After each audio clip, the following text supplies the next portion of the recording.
দেখেন, আমার কথা মনে হয় যে আমি ন্যাশনাল টিমের আশেপাশে অনেক দিন ধরে রয়েছি। তো আমার আসলে মানে আমি বললাম না যে আমি আলহামদুলিল্লাহ ভালো একটা অ্যামাউন্ট পাচ্ছি, কোনটাকে আছি। আপনি যদি ফার্স্ট ডিভিশন শুরু করেন, আপনি যদি সেকেন্ড ডিভিশন শুরু করেন, আপনি থার্ড ডিভিশন শুরু করেন, এগুলোর অবস্থা কি? লাস্ট ফার্স্ট ক্লাস আমরা যখন খেলেছি, বিসিবির থেকে একটা বরাদ্দ থাকে মনে হয় ফার্স্ট ক্লাস ডিভিশন টিমের জন্য।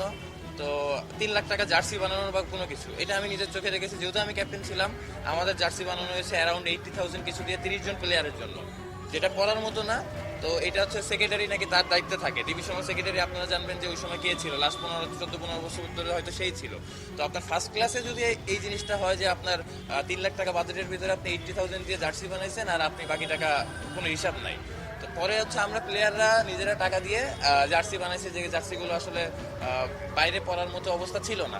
তো এরকম প্রতিটা সেক্টরেই আছে যে যেখানে আসলে এই প্রবলেমগুলো ক্রিয়েট হয়। আর ইভেনচুয়ালি আমরা হয়তো প্রবলেম কিছু কম ক্রিয়েট করি, এর কারণে আমরা কথা বলতে চাই না। বাট আলটিমেটলি আপনারা আমাদের 20 জন 25 জনের বাইরেও তো বিশাল একটা অ্যামাউন্ট প্লেয়ার রয়েছে যারা ভবিষ্যতে দেখে যে হচ্ছে প্রফেশনাল ক্রিকেটার হবে।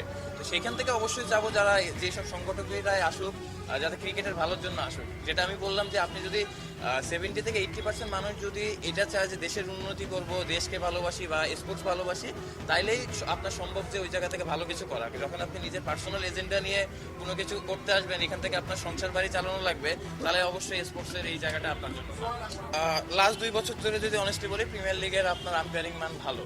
এর আগে তো আপনারাও জানেন যে কিছু জায়গায় আম্পায়ারিং নিয়ে কথা হতো, এবং যেটা লাস্ট 2 বছর ধরে অনেস্টলি যদি বলি, আম্পায়ারিং এর মানটা অনেক বেশি। আপনাদের ধন্যবাদ দিতে চাই, কারণ মিডিয়ার কারণে, আপনারা বলার কারণে অনেক বেশি একটা প্রপার জিনিসটা আসছে আমার কাছে। আমি যতটুকু জানি, হয়তো আপনারা আমার থেকে ভালো জানবেন, সেকেন্ড ডিভিশন থার্ড ডিভিশন অবস্থায় এই জিনিসটা ক্যামেরাও থাকে না, এত মিডিয়াও থাকে না, ওই জায়গায় জিনিসগুলো অনেক কিছু হয়। তো এই জিনিসগুলো তার প্রসেসের ফল।